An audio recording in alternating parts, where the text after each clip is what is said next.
श्री गणेशाय नमः। श्री भगवत पुराण के द्वितीय स्कंद का 8वां अध्याय।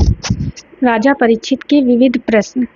राजा परीक्षित ने कहा, भगवान आप वेद वेत्ताओं में श्रेष्ठ हैं। मैं आपसे ये जानना चाहता हूँ कि जब ब्रह्मा जी ने निर्गुण भगवान के गुणों का वर्णन करने के लिए नारद जी को आदेश दिया, तब उन्होंने किन किन को किस रूप में उपदेश दिया।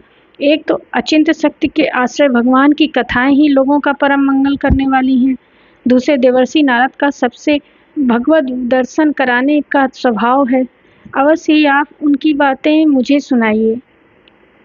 महाभाग्यवान सुखदेव जी, आप मुझे ऐसा उपदेश कीजिए कि मैं अपने आसक्ति रहित मन को सर्वात्मा भगवान श्री कृष्ण में तन्मय करके अपना शरीर छोड़ सकूं। जो लोग उनकी लीलाओं का श्रद्धा के साथ नित्य श्रवण और कथन करते हैं, उनके हृदय में थोड़ी ही समय में भगवान प्रकट हो जाते हैं। श्री कृष्ण कान के छिद्रों के द्वारा अपने भक्तों के भाव में हृदय कमल पर जाकर बैठ जाते हैं और जैसे शरद ऋतु जल का गंदलापन मिटा देती ही, वैसे ही वे भक्तों के मनोमल का नाश कर देते हैं, जिसका हृदय शुद्ध हो जाता है। वह श्री कृष्ण के चरण कमलों को एक क्षण के लिए भी नहीं छोड़ता। जैसे मार्ग के समस्त क्लेशों से छूटकर घर आया हुआ पथिक अपने घर को नहीं छोड़ता। भगवान जीव का पंचभूतों के साथ कोई संबंध नहीं है, फिर भी इसका शरीर पंचभूतों से ही बनता है। तो क्या स्वभाव से ही ऐसा होता है अथवा किसी कारणवश? आप इस बात का मर्म पूर्ण रीति से जानते हैं। आपने बतलाया कि भगवान की नाभि से वह कमल प्रकट हुआ जिसमें लोगों की रचना हुई। यह जीव अपने सीमित अवयवों से जैसे परिचित्र है, वैसे ही आपने परमात्मा को भी सीमित अवयवों से परिच्छिन्न सा वर्णन किया। यह क्या बात है? जिनकी कृपा से सर्वभूत में ब्रह्मा जी प्राणियों की सृष्टि करते हैं, जिनके नाभि कमल से पैदा होने पर भी जिनकी कृपा से ही उनके रूप का दर्शन कर सकते थे, वे संसार की स्थिति, उत्पत्ति और प्रलय के हेतु सर्व अंतर्यामी और माया के स्वामी परम पुरुष परमात्मा अपनी माया का त्याग करके किस रूप में शयन करते हैं।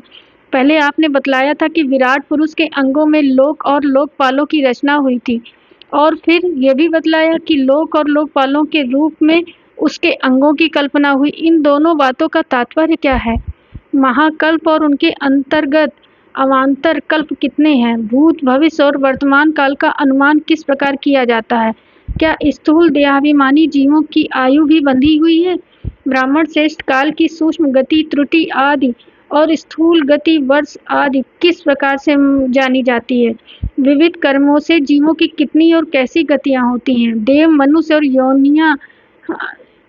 मनुष्य आदि योनियां सत्व, रज, तम इन 3 गुणों के फलस्वरूप ही प्राप्त होती हैं। उनको चाहने वाले जीवों में कौन कौन किस किस योनि को प्राप्त करने के लिए किस किस प्रकार से कौन कौन कर्म स्वीकार करते हैं? पृथ्वी, पाताल, दिशा, आकाश, ग्रह, नक्षत्र, पर्वत, नदी, समुद्र, द्वीप और उनमें रहने वाले जीवों की उत्पत्ति कैसे होती है? ब्राह्मण का परिमाण भीतर और बाहर दोनों प्रकार से बतलाइए। साथ ही महापुरुषों के चरित्र, वर्णाश्रम के भेद और उनके धर्म का निरूपण कीजिए। योगों के भेद, उनके परिणाम, उनके अलग अलग धर्म तथा भगवान के विभिन्न अवतारों के परम आश्चर्यमय चरित्र भी बतलाइए। मनुष्यों के साधारण और विशेष धर्म कौन कौन से हैं? विभिन्न व्यवसाय वाले लोगों के, राजसियों के और विपत्ति में पड़े हुए लोगों के धर्म का भी उपदेश कीजिए। तत्वों की संख्या कितनी है? उनके स्वरूप और लक्षण क्या है? भगवान की आराधना की और अध्यात्म योग की विधि क्या है? योगेश्वर को क्या क्या ऐश्वर्य प्राप्त होते हैं तथा अंत में उन्हें कौन सी गति मिलती है? योगियों का लिंग शरीर किस प्रकार भंग होता है? वेद, उपवेद, धर्मशास्त्र, इतिहास और पुराणों का स्वरूप एवं तात्पर्य क्या है? समस्त प्राणियों की उत्पत्ति, स्थिति और प्रलय कैसे होता है? बावली, कुआं खुदवाना और स्मार्त, यज्ञ, यज्ञादि, वैदिक एवं काम्य कर्मों की तथा अर्थ, धर्म, काम के साधनों की विधि क्या है? प्रलय के समय जो जीव प्रकृति में लीन रहते हैं, उनकी उत्पत्ति कैसे होती है? पाखंड की उत्पत्ति कैसे होती है? आत्मा के बंध मोक्ष का स्वरूप क्या है और वह अपने स्वरूप में किस प्रकार स्थिति रहता है? भगवान तो परम स्वतंत्र हैं, वे अपनी माया से किस प्रकार क्रीड़ा करते हैं और उसे छोड़कर साक्षी के समान उदासीन कैसे हो जाते हैं? भगवान, मैं ये सब आपसे पूछ रहा हूँ, मैं आपकी शरण में हूँ। महामुने, आप कृपा करके क्रमशः इनका तात्विक निरूपण कीजिए। इस विषय में आप स्वयंभू ब्रह्मा के समान परम प्रमाण हैं। दूसरे लोग तो अपनी पूर्व परंपरा से सुनी सुनाई बातों का ही अनुष्ठान करते हैं। ब्राह्मण, आप मेरी भूख प्यास की चिंता न करें। मेरे प्राण कुपित ब्राह्मण के शाप के अतिरिक्त और किसी के कारण से निकल नहीं सकते, क्योंकि मैं आपके मुखारबिंद से निकलने वाली भगवान की अमृतमय लीला कथा का पान कर रहा हूँ। सूत जी कहते हैं, सौनकादि ऋषियों, जब राजा परीक्षित ने संतों की सभा में भगवान की लीला कथा सुनने के लिए इस प्रकार प्रार्थना की, तब श्री सुखदेव जी को बड़ी प्रसन्नता हुई।